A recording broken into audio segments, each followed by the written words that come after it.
Hello again, welcome to the fundamentals of golf, and this particular one is about playing strategies to avoid slow play. My name is Craig Ross, and with my brother Les, I'm a director and we're directors of the Highlander School of Golf.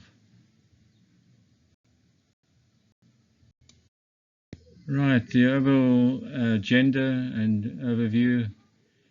Before we get into this, there's a lot of practical in this whole approach to this fundamental.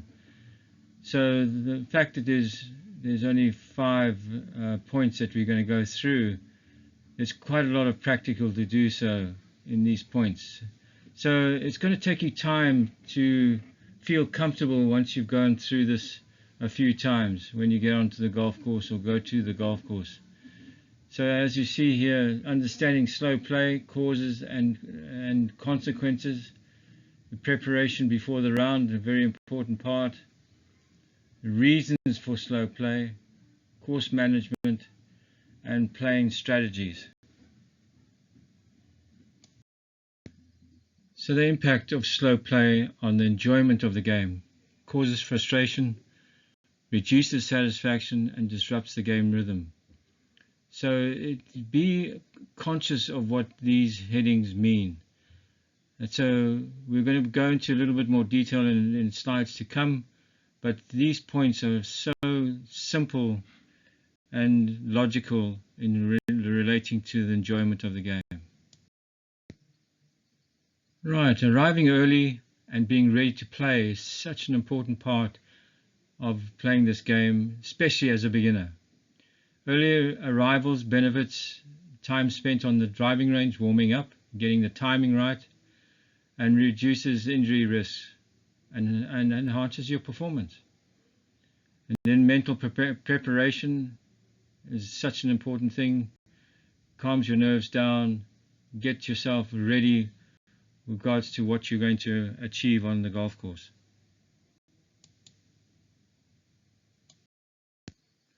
Reviewing rules, etiquette, and course layout. Understanding course rules, like local rules, such an important part of one course to the next, and prevents penalties as you start understanding the local rules. Observing etiquette is such an important part. Some people are very particular about mobile phones, for instance, from one course to the next. I'm familiar with the course layout, like how many par 3s there are, how many par 4s, and how many par 5s. And simply understanding where the first tee is and the 10th tee. And maybe where the practice green is, putting green. All important.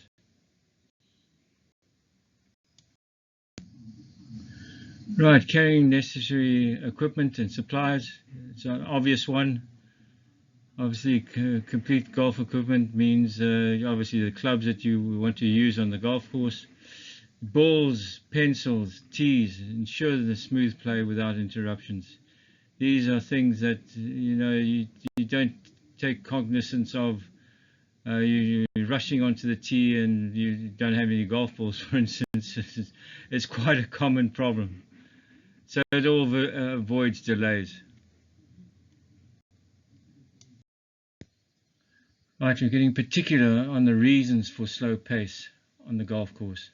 Indecisions on shots is probably the most frustrating to watch when you're going backwards and forwards to your cart or your golf bag to decide on what club you're going to play. So lengthy pre-shot routines is also a major cause. So get yourself organized, either walking up to the tee shot or the shot that you have on the fairway, and start recognizing the distance you've got, what club you're going to be using, and then obviously your pre-shot routine prior to actually hitting the golf ball. And if you lose a golf ball or a ball goes into the woods, for instance, find out which particular tree that the ball's gone towards or what particular bush, and be very particular about that. And course familiarity is such an important thing. So walking off a green, for instance, and placing your bag in line with the next tee is such an important thing as well.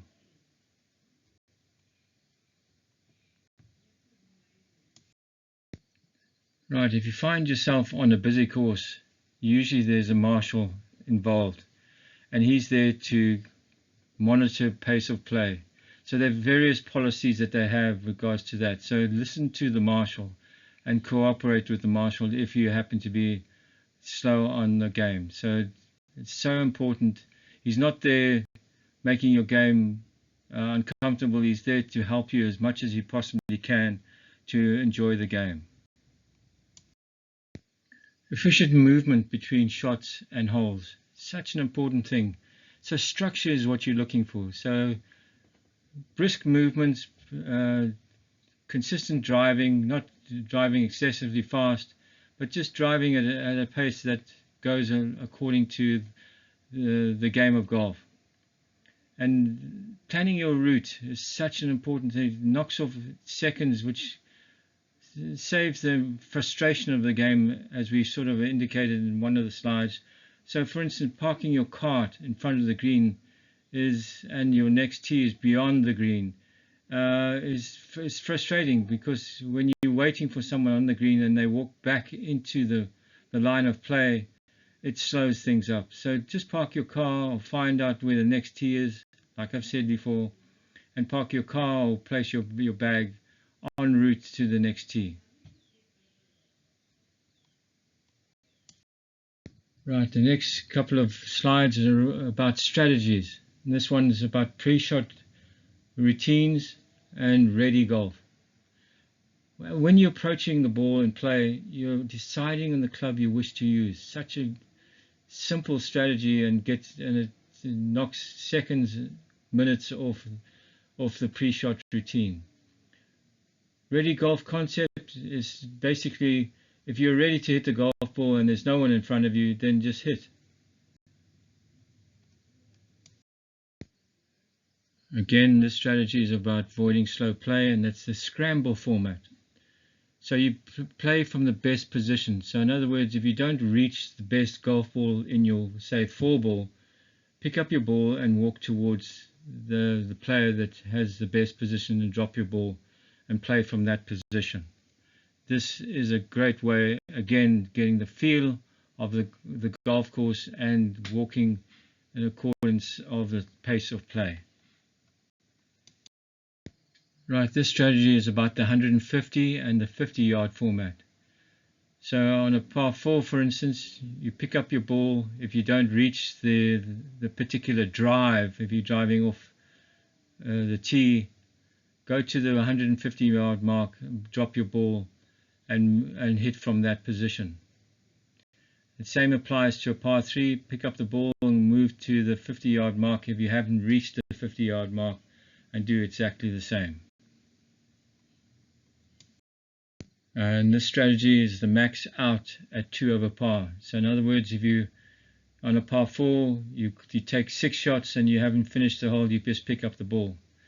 But if you're not holding up play, my strong suggestion is pick up the ball, and if you haven't had a chance to putt on the green, have at least 1 or 2 putts on the putting green.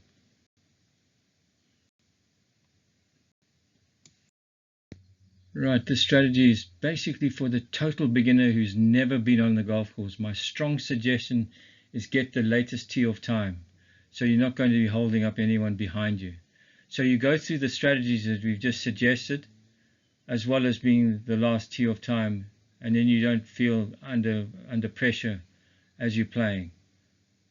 It's all about understanding the process on the golf course, as well as getting an understanding of playing the golf course and having structure in your whole approach to playing on the golf course.